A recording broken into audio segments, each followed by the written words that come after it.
And now it's my pleasure to introduce our panelists for the main portion of our keynote today.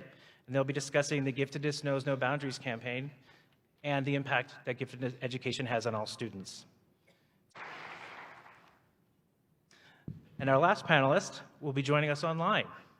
Haley Taylor Schlitz is joining us today from Southern Methodist University, where she's attending SMU's Dedman School of Law. Haley was homeschooled and graduated from high school at the age of 13. Haley and her mother, Dr. Maisha Taylor, wrote a guide for homeschooling for Black parents, The Homeschool Alternative, which was published this past January. Like her mother, Haley initially wanted to go into medicine, but now wants to become an attorney and advocate for gifted students from traditionally neglected communities. Now, Haley and her father will be joining us here on site at the convention tomorrow, and you'll have an opportunity to meet her during Family Day on Saturday. There she is. So everyone, please welcome Haley Taylor Schlitz.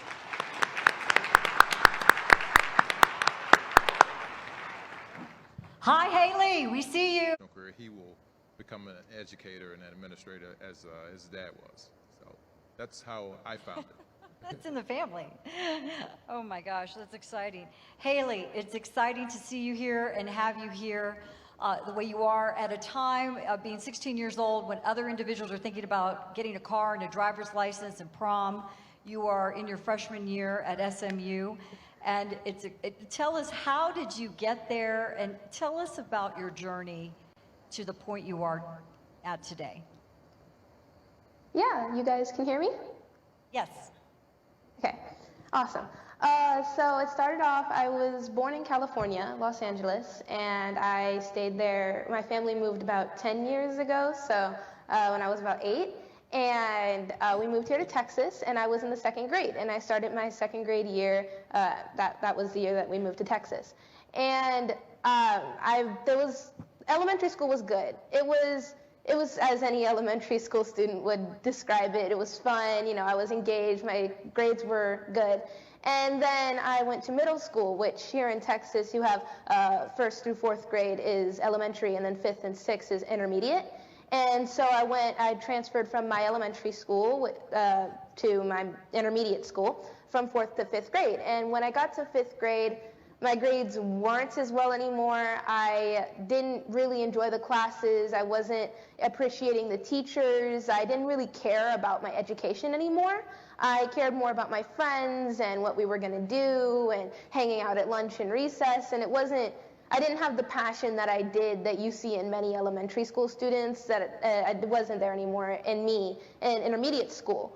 And so this, along with the fact that my parents had requested that I get put into the Gifted and Talented program because they figured that maybe I was bored in class. And the school administration has said that I'm not allowed to be put into the Gifted and Talented program unless I was here in the system in kindergarten. And like I said, I was born in Los Angeles, and I moved here when I was in 2nd grade, so clearly I couldn't be in kindergarten in Texas. And so that means I was just going to never be able to get into the Gifted and Talented program. And so my parents, thought, okay, but they noticed that other students who were my same age and had just moved to the county or whatever were testing for the Gifted and Talented program and getting in. And they just so happened to be white students. It might have been a coincidence, but it's an unfortunate coincidence if it was one. And so my parents decided that these things combined, they would take me out of public school and have me privately tested, and I came back as highly gifted. And the tester even recommended that my parents put me in early college. And so by the time I was 13 years old, I had graduated high school after homeschooling. And I went to Texas Women's University for my undergraduate degree, and I graduated Texas Women's University this May, and now I am at SMU Dedman School of Law. We're applauding, Haley. Everyone's applauding. Thank you. Thank you, yeah, and so that's how I got here. That sounded so simple and concise, but we know that was a tremendous effort by you and your family. And we're going to talk about that a little bit later, about your mom and the book that you worked on, and really just some of those things and ideas you have. Be thinking about that for teachers, what you would tell them today if they ran across a younger Haley again.